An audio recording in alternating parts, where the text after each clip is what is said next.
So I just got back from Ghostbusters Frozen Empire, or as I like to think of it, New Ghostbusters 2. Or I'm starting to say that all these new sequels and decades later sequels to films should just be called whatever the film title is again. So, well, technically, Ghostbusters Afterlife would have been Ghostbusters again. So, Ghostbusters again. Anyway, saw Ghostbusters. I'm not going to give you the whole story. New film is about an evil that is unleashed upon New York City, turning it to ice. An evil demonic spirit wants to mess things up and ruin our world and turn it to an ice world as it sees fit. And only the Ghostbusters, in the form of the descendants of Egon Spengler, Harold Ramis in the original Ghostbusters films, and some of the original Ghostbusters, can stop it. So I loved Ghostbusters when it came out.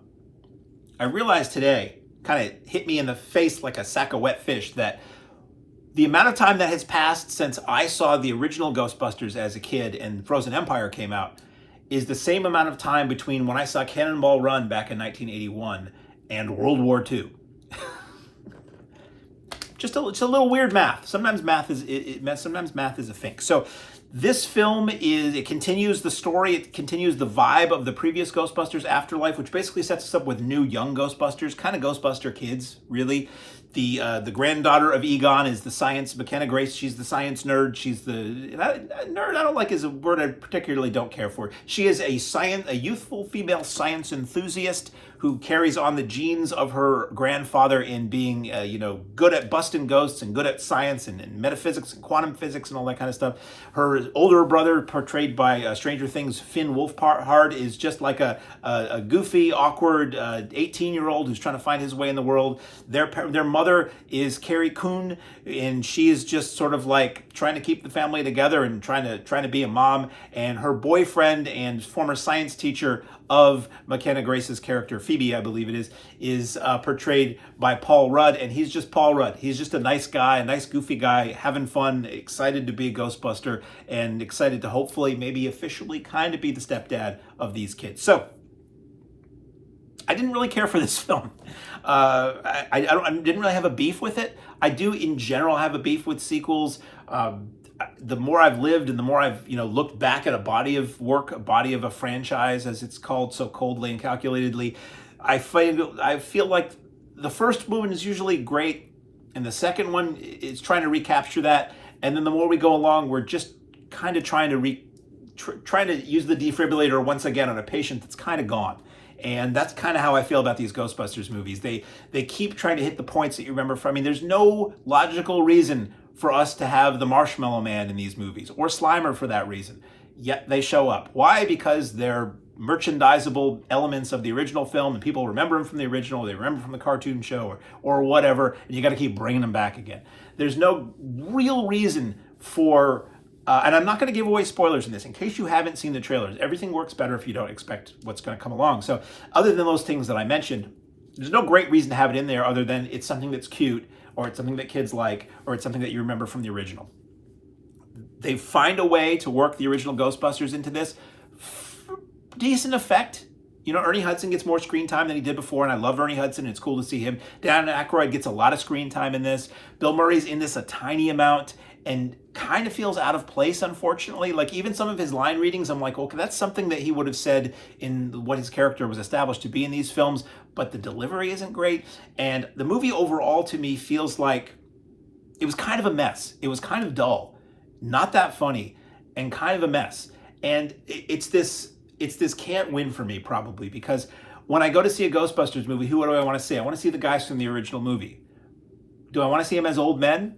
Not really. Do I want to see kids as Ghostbusters? Not really. That's what I'm watching. I'm like, the original Ghostbusters was popular with kids. Was it made to be a kids movie? I'm not sure that it was. That was a big thing that happened in the 80s, where films would be made kind of for grown-ups or kind of for multiple age groups, and they found out they were popular with kids, and then suddenly the Ectomobile did a 180 and was driving right at the kid market. And yes, there was the Ghostbusters cartoon and all that stuff, and it became a kid's thing. But that first movie is kind of randy, and it's kind of filled with grown-ups. And as a 10-year-old, when Ghostbusters came out in '84, I didn't need to see kids on screen to want to see that movie. call me nuts, but at the age I was and the way the world was at that time, I like to look up to the characters. I like to emulate the characters. I'm like, boy, I want to be cool like that guy one day, or I want to be smart like that lady one day. It wasn't, oh boy, cool. They're kids like me and they're goofy like me. That wasn't what I wanted back then. Yes, okay, now they're being targeted at kids and I'm not a kid. Mentally, that's pretty medically debatable. But so I'm watching this and I'm like, okay, they're kids. They're likable enough. The Finn Wolfhard character doesn't really have much at all to do in this film, except be goofy. And the McKenna Grace has a lot more to do, and I liked her a lot in the first movie. I liked her in this. I love that you have a character in the front of a film, heading a film really, that is into science and into intelligence. It is intelligent. That's cool. There's this weird relationship she has in this character, in this film, with a ghost character that seems like it's kind of going in one direction, but it either was cut down to not go fully in a certain direction, or they were maybe a little too afraid to go in that direction. And I'm just like, as it is, it doesn't mean much. Like, is it a romantic relationship that she's having with this character? If it is, it doesn't really go there. And that could have really worked well in this film, where a character who's lonely and awkward finally meets somebody. It could have been seen as a romantic relationship, or it could have been seen as this kind of outcast who doesn't really have friends, manages to find that missing thing for them, be it romance or a friendship. And they can only find it with a dead person. And what is that struggle between, boy, we could have this wonderful thing, be it a friendship or a romantic relationship, but we can't because you're dead. Like that's something that could have gotten delved into a lot more in this movie and isn't. The Finn Wolfhard sort of relationship or romantic interest in another character is sort of there, but doesn't really go anywhere. The Bill Murray character is not really there very much. Annie Potts is thrown back in as Janine, as the former receptionist in these films, former Egon Spengler romantic interest in these films, as she was in the previous movie. It just feels like an excuse to get all the characters back. Hey, remember that person? Hey, remember that guy? Hey, remember this person? And it's this world where nobody ever retires. Somebody, and I'm not going to get into it, somebody who was a main antagonistic character in the original film is back in this film, and I guess maybe they could be that character in the role they are in this movie 40 years later, but it seems unlikely. And maybe that character, when they go back to a scene from the original movie, there's a reason they have to go back to a location that was used in the original movie. Maybe that guy would still be working there 40 years later. Maybe. And then there's like a ghost shows up that we see in the original movie, and it's like they lifted the footage from the original movie and just did it again as sort of a, hey, remember that part?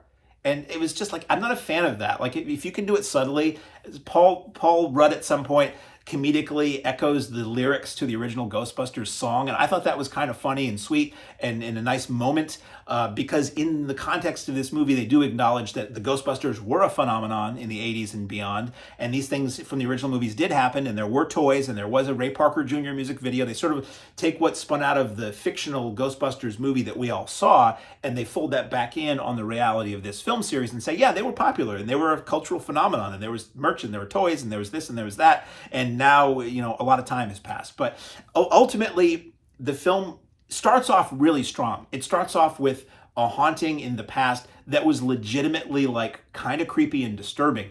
And then it kind of lets that go. And then it introduces a lot of characters. It expands the world of the Ghostbusters, which I thought was kind of cool, which makes sense. That was the deal with that, the Paul Feig Ghostbusters that a lot of people didn't like. I didn't like it, not because it was Lady Ghostbusters, because I didn't think it was funny. That was a movie where you could have diffused a lot of the ire for it by saying the guys from the original Ghostbusters ran this business. They eventually trained and sold it to somebody else and left it. And you could have said with that Lady Ghostbusters that they're just the ones who run the Ghostbusters now. And people would have been like, okay, well, that's logic. There's very few businesses have the same people working there 50 years later. And so this film kind of does that. This film kind of says, okay, the idea of the Ghostbusters has carried on. There are other people who are involved. There are more people who are involved. And that's kind of neat to a degree, but not a lot is done with that. And that's kind of my whole deal with Ghostbusters Frozen Empire is there's some interesting ideas, but not a lot is done with it. It feels like this was a Ghostbusters series done for Netflix or something that they edited down into a 2-hour movie or so. So much feels like an idea that sort of started but not developed, or a character that's kind of there, but it feels like it's too many characters, too much, as Joe Bob Briggs used to say, too much story getting in the way of the plot. and not fun and not funny. And so often while I'm watching this movie, there are moments, but so often while I'm watching it, I'm just like, wow, this is a lot of talking. The original film had exposition and character development and quiet moments and tender moments and funny moments and scary moments. And this just kind of tries to do a lot. There's a whole lot of setting up what the bad thing is. And Camille Nanjiani is in it, and he's okay. I like him overall, but even him in this just feels like he's kind of sort of vaguely standing in for the character that was played by Rick Moranis in the original. You know, a goofy guy who suddenly finds himself really important for some reason. And down to the name of what his role is in this, his ultimate role is one word different from what Rick Moranis played in the original Ghostbusters. It's like they have to keep going back to the well. I always say this about modern screenwriting. And if you're a screenwriter who gets things made, bravo to you. More than I can say for myself. Not that I've tried, but more than I can say for myself. But at some point we went from writers who had like lived lives and had extensive knowledge of history and art and culture, and they wove that all into these stories, be they high-minded or not. We eventually got to screenwriters who just watched a lot of movies. And they watched a lot of the most popular films of all time. And you get these movies that just feel like what you've seen 100 times before. And with these Ghostbusters sequels, it's like they feel like they have to keep hitting the same points over and over from that first movie as to what worked with the Marshmallow Man or Slimer or characters coming back for no logical reason. And I don't know. I didn't really like this, which is a damn shame because I went in kind of hoping for, hey, cool. So yeah, it makes sense they're going to be different Ghostbusters later. These kids are nice. The family seems nice, but it's really more of a drama about like family dynamics and trying to be, you know, heard in a family or trying to be, you know, respected for who you are than it is about busting. So let me know what you think, because I'm really curious. I know some people really like this, and I know some people I know really didn't care for this. I wouldn't say I wouldn't be up for more Ghostbusters. If you watch this, stay into the credits because I didn't stay to the very, very end, but there is a little mid-credit scene that either can be viewed as a joke or could be viewed as a setup for a sequel. What it started to do made me think, that would be cool. Because to me, the idea of let's put Ghostbusters around the world. Let's make them answer the call because somebody in Brazil is having problems, and we can get some Brazilian classic ghost or demonic action, or they have to go to France, you could really do a lot with this rather than just it's always set in New York and it's always sort of the same thing. Again, something happens in this movie that's incredibly similar to something that happens in the first movie where like a lot of ghosts get released. And I'm like, yep, I do remember that from the original. That's great. But I really wish this could become multiple adventures. I didn't like Ghostbusters 2 when it came out. I know a lot of people who are younger than me love it and they revere it and they foolishly say that it's the better of the two movies. To me, Ghostbusters 2 is really dreary, not very funny, and again, pulls a lot of things from the first movie. Okay, hey, great, slime again. Okay, great, something else has been animated to walk down the street again. I wish they could have made a whole bunch of Ghostbusters movies in the 80s. I wish they somehow could have cranked them out like the Pink Panther movies, where every couple of years we get 3 or 4 or 5 of those with the original guys and original stories and all kinds of different adventures that weren't just the same thing over and over again. So, will kids like this? I don't know. This is really kind of aimed at kids. It's the Hollywood formula for sequels now, which is take something a lot of adults love, who love something as kids, bring it back so they can get that thing again and one more time, even if the time has long passed for it. Let's do it again and bring their kids, and hopefully the kids get into it.